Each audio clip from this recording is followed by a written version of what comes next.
si Juban? Dito ako. Nagkatago nga kami kasi pinagkakaguluhan kami ng mga yan, oh. Pare, pag makita kami niyan, alam mo na ang mangyayari. Eh baka pag nakita kayo niyan, itago pa nila yung mga cellphone nila eh. Aray ko! Hoy, teka nga. Ano ba ginagawa mo dito? Ay, ba't di ka na lang mag-enjoy? Sumama ka sa amin, mag-sightseeing tayo, tol. Tara! Siguro inaabangan niya si Faye. Ay, eh malabo naman kayo magkamuni-muni nun, tol. Ayoko lang nang masira yung araw ng nanay niya. Kaya ako na lang iiwas. Panigurado naman mamaya pupunta sa atin yun eh. Tabi-tabi din namin nakaano. Nagtago nga kami. Yan, sumama ka na lang dito. Ayun, pare. Hi, Vince! Hi, girls! Girls! Hello! Hi! Hi! Yak! Anong ginagawa mo dyan sa basurahan? Siyempre, alam ko naman na pupunta ka rito. Pupuntahan mo ako, di ba? Ay, teka lang. Ay, lumayo kayo kay Vince. May jowa na yan, kapatid ni Mayor. Tsaka may sakit yun, nakakahawa. Oo, sa amin na kayo. Dito na lang, ha? Ew! Huwag na lang, no? Alam mo, Apple, itago mo yung cellphone mo, mamaya snatching pa ng dalawang yan. Oo, hoy. Grabe naman kayo. Tara na nga. Daming mga tukutin. Apple, di ba magpapamassage ka? Uy! Ano? Ano yung mag...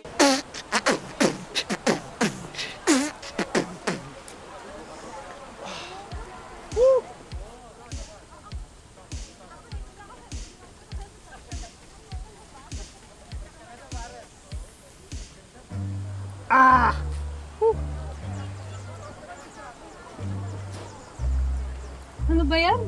Bigla sunbathing kami dito, tapos biglang dumilim. Aray ko! Ako ba'y pinaparinggan mo? Ano ba kasing ginagawa nyo dito? Sinusundan nyo ba kami? Pwede ba? Mag-sightseeing na lang kayo doon. Eh, tapos na namin gawin. Tsaka, mas maganda yung tanawin dito. Uy, ano ka ba?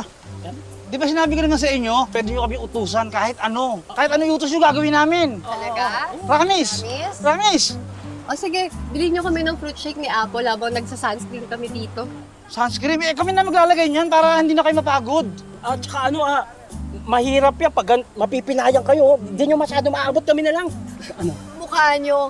Eh di sana kaming dalawa na lang ni Pitch yung naglagay sa isa't isa. Hindi, saka pag mamaya pagbili namin ng fruit shake, hawak nyo yan, kakapit sa kamay nyo yan, malalasahan nyo. Oo, tsaka madulas. Madulas yun. Oo, madulas. Ano? Sige na. Di ba? Sige, Sinasabi ko naman sa inyo eh. Ako dito.